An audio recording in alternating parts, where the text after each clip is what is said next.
What's up guys, it's me again, Alan here, and I'm here to show you how to set up a little tank for these guys. I don't know if you guys are too familiar with these guys, but these guys are called mountain horn lizards. They usually come from Southeast Asia. There's multiple subspecies of these guys. You can set them all up the same way. So I'm going to go through step by step and show you how to set this guy up. For right now, I'm going to let this guy chill in this little plant right here, because that's where they like to hang out, little secure areas. Anyways, right here I got an ExoTerra 1824. This is a good size for a mountain horn lizard. You can go bigger if you want. They like a lot of space. These guys usually like to hang up in higher areas. You know, I guess you can say they're arboreal. Alright, so this is what we're going to do. I'm going to go ahead and come around over here. As you can see right now, I have my pump set up already, kind of a little ahead because you guys don't want to see me doing that. I got my thermometer going on over here. Alright, so I got our pump right here for our ExoTerra waterfall we're going to be putting up in a little bit. And we have our thermometer all put in the back too, behind the background, because it's not that hard, but I'd rather just have it done before we have to do this setup. Alright. We did before, I want to lay down my, some people use hydro balls. Right now I'm going to use this bio drain made by ExoTerra. The reason I like using this, and I just came to find out that it's a new product for me, is as you can see right here, these are all lava rocks. They're not perfectly round, so they won't move around too much. They can actually interlock, and you can make more hills and whatnot. So I'm going to go ahead and open these bags up right now. Count me down. Alright guys, so now I'm going to go ahead and set my, it's called bio drain. Basically what this is for is to separate your dirt and your hydro balls, and so it doesn't, mix into the bottom part of your bio drain, I guess we're using now. And this works really good if you're doing waterfall sections, like homemade waterfall sections. Keeps the dirt from getting into your pump. So it's a very good idea. This one's already pre-cut to the exact same size that I'm already using, which is that 1824. So what I'm going to do, I'm going to just lay it down nice and flat, so nothing gets mixed in. Anyways, alright, so as the previous video you saw me do before, I'm going to lay down all my dirt, and remember this stuff is fairly dry, so when you put it in, we're going to drench it in water. Alright, so laying all this down real quick.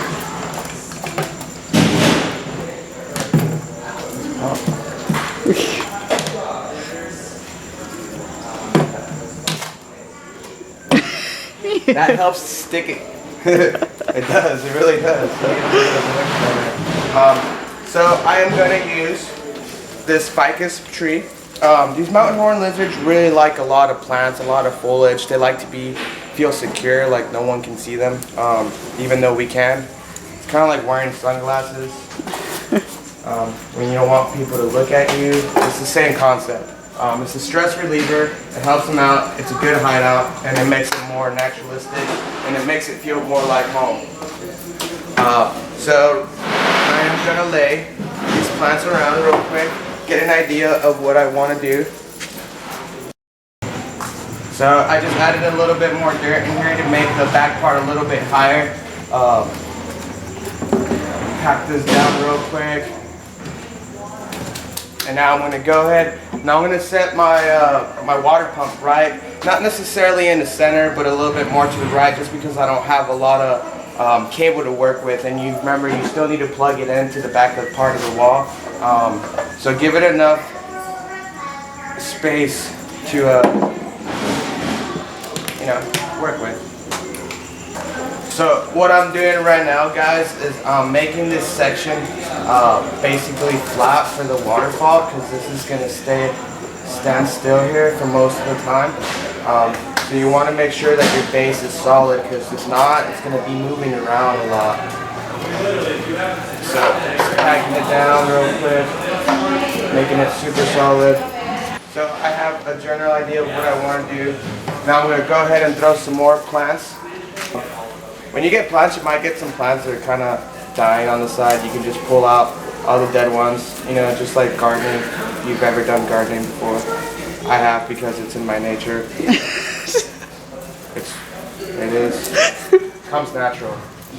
So I'm not 100% sure what these plants, what the actual name of this plant is. It's a spider plant. Spider plant, cool. I don't know my plants too well. I thought gardening was in your nature.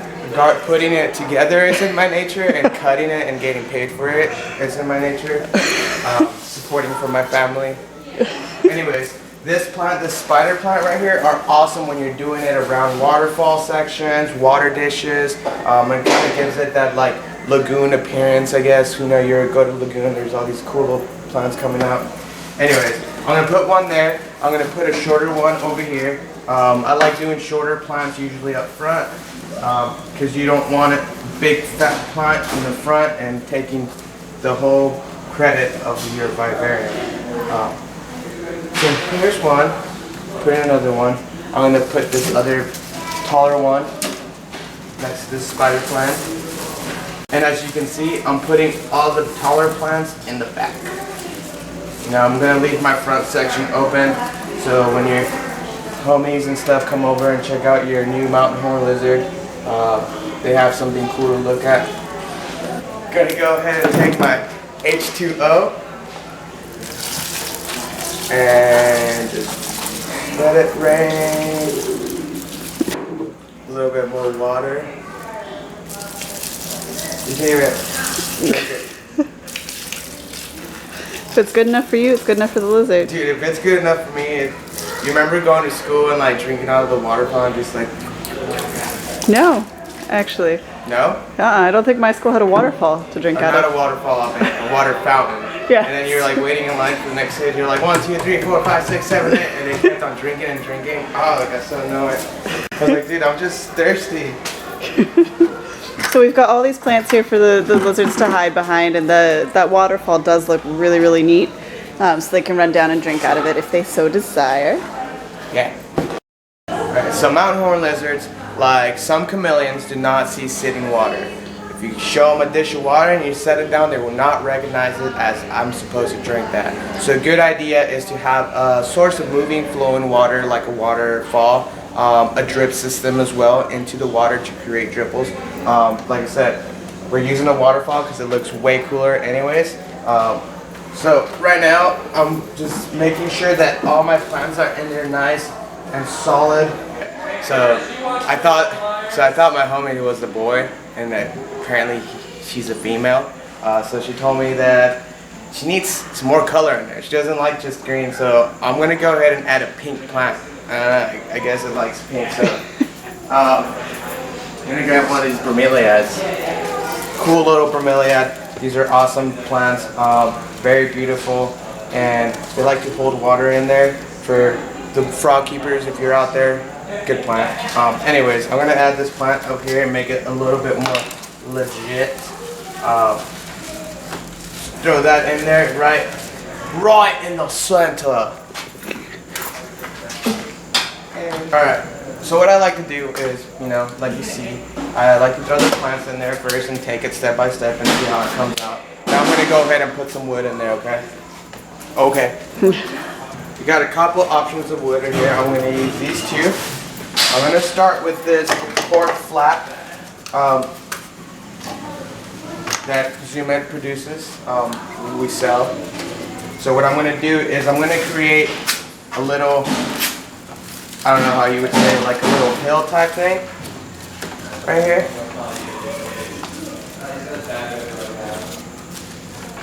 Give it that little kind of effect of a canyon. You know, you got a higher spot up here and then you have a lower spot up here. Put that there, make it look pretty cool. Take this sandblasted piece of wood and just kind of look around, see where you want to lay it, see what looks best. You're going to want to make sure that you provide, because most of the cage is going to stay pretty cool, but you're going to want to provide a higher area for the lizard to climb up and bask if it wants. They don't always, but it's important that they have the option if they so desire. I'm gonna go back and get a different piece of wood because this is not working. Alright, so I got 2 pieces of wood here, something a little bit more to work with. This is gonna work out perfect. Alright, you can't see the wood a lot in here right now. But when you're done with your vivarium, know that you're more than welcome. You are allowed to trim the plant. That is okay. So, but this is more so for the benefit of the mountain horn lizard. It's gonna find that piece of wood back there. It is gonna climb it. It's gonna use it. And then more something for you. There's another front piece of wood up here. Kind of make it look a little cooler. So right in the center. Alright guys. I'm gonna go ahead and take some more water. Right here. Kind of clean it up a little bit. Go ahead and spray, water it down. Make sure it gets a nice solid watering. So as you can take a look at it in here, come here. You see in there? Looks pretty cool, smells pretty fresh. You got all this dirt right in here that still we need to do something with it. So I'm gonna go ahead and lay some moss down. So you could always rewind on your YouTube clip and see the before and after. But right here, I really like this moss. It's called frog moss that I'm gonna use for a mountain horn. Our little buddy is still hanging out here in the tree. He's shy. Oh, sorry, she's shy. And right now, what she wants me to show her how it's looking because she's initially gonna live in here. Do you like it? Alright, so laying down some moss.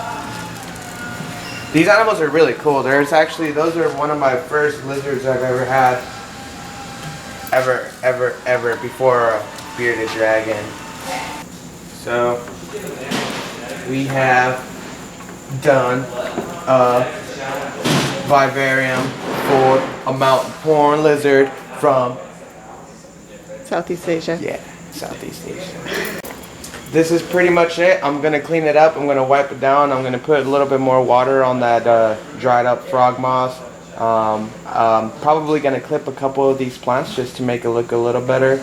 Other than that, Chancha over here. Look at her. She's beautiful, and I love her. I love her a lot. I love you. Hi guys. I and Chancha, we love turtles. We really do. That lizard, do you like it? Mm-hmm. Wanna hold it? What do you think of that lizard? It's pretty cool. Yeah? He has sharp claws though. It makes me kind of nervous. But he's nice though, right? Yep. Okay, so what I'm covering basically is all the different kinds of lighting and stuff that we have. For this size cage for the mountain horn lizards, we're using a 24-inch ExoTerra compact terrarium hood. And I actually use 2 types of lights in this part.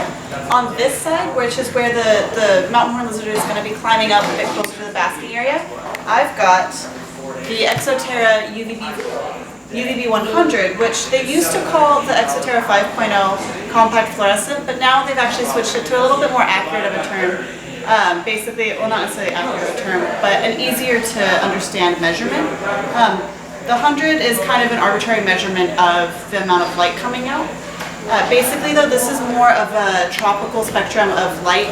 And then on the back of the bulb, and also on ExoTerra's website, you can actually look up more information on the bulbs, why they've got the different spectrums, why they've got the new numbers on them, all that kind of stuff to help you kind of get a better idea. But the really neat thing that they've been doing is they're kind of adapting their packaging and to more easily reflect what the light bulbs do. So for the mountain horn lizards to properly process their calcium, vitamin D3, all that kind of stuff, we've got the tropical UVB producing bulb here. And then on this side, I've actually got their new bulbs, which are really neat. They're called reptile vision bulbs, but it also puts out the full range of light that the reptile can see, because basically reptiles have different cones and different rods and different ways of seeing than we do. So this actually emits a wider range of light than just visible light. So basically, it'll not only display them really well, so that your animal looks prettier, It'll display the mountain horn lizards gorgeously and make their skin really have that iridescent sheen that they usually do.